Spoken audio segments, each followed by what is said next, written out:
have more now on that college admissions scandal and what you can do to make sure your kids get a fair shake. Kevin Sweeney is back with us, along with Elizabeth Heaton, both former admissions officers who now work with families as college counselors. Good morning to you both. Thanks for being here. Boy, we have been talking about it all morning, the inequity, the privilege. College has always been competitive. The admissions process has always been competitive. This is your wheelhouse. But I get the question so many families have this morning is, can their kids get a fair shake if they don't have the means that these families in the news today have? Yeah, I mean, I still think we're talking about such a small number of applicants. And yeah, I do believe it's notable that as of right now, no admissions people have been implicated in this. And I know that my former colleagues and I certainly took my mission very strongly about reading every application and taking in that student's experience and really trying to advocate for them. In admissions, you look for reasons to admit, and I don't think that has changed. And so I do think that that system does still work. And we are dealing with a group of elite schools right here, but what's your best advice for parents and kids who want to get into those schools and want a fair shake?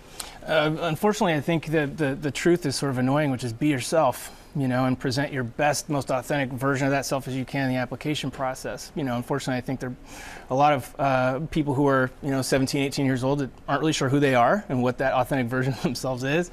There's a lot of grown-ups that probably don't really even know who they are. But our job as college counselors and the people that work with them in high school, teachers, et cetera, are all there to help them tease that out and put that best foot forward in the application process and do so legally without bribing people with millions of dollars and things like that. Are there any tangible things parents, students can do? We talked earlier about test preps that people with more means have access to. What else can you do if you don't have that kind of money? Well, there are actually a lot of free resources out there. So Khan Academy has some opportunities free where you can prep for the SAT. The price of a book you can purchase and do some work test prep that way. We have a free blog and a podcast where we're offering lots of information to families that might not be able to afford to work with an outside counselor. So there are companies who offer what we're doing as a free benefit, so you might want to actually check with your company to see if that's something that's available. I wonder if you can also help lower the anxiety of parents and kids. I think there's sort of this feeling that among a lot of people that if you don't get into USC or you don't get into Wake Forest, you don't get into Yale, boy, your future is really narrowly constricted. That's just not necessarily true at all. No, absolutely not. I think that it matters, and there's a lot of data out there to suggest that it matters much more what you do when you go to college, how you engage in that experience, what you major in, than where all of that takes place. You get out of the college experience what you put into it, and there are 3,000 or 4,000 different options for students in this country. So that paradox of choice is really difficult to work your way through. And so what we do is we use the shorthand of the rankings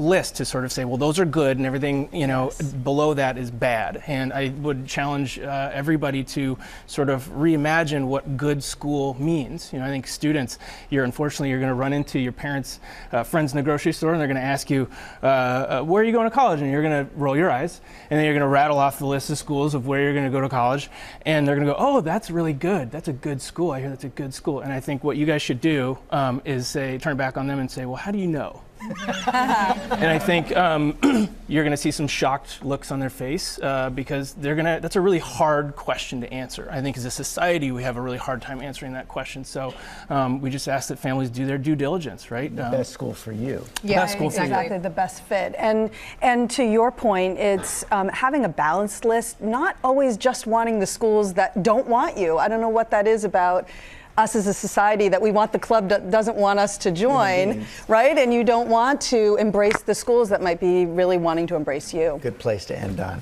Thank you very much. Hi, everyone. George Stephanopoulos here. Thanks for checking out the ABC News YouTube channel. If you'd like to get more videos, show highlights, and watch live event coverage, click on the right over here to subscribe to our channel. And don't forget to download the ABC News app for breaking news alerts. Thanks for watching.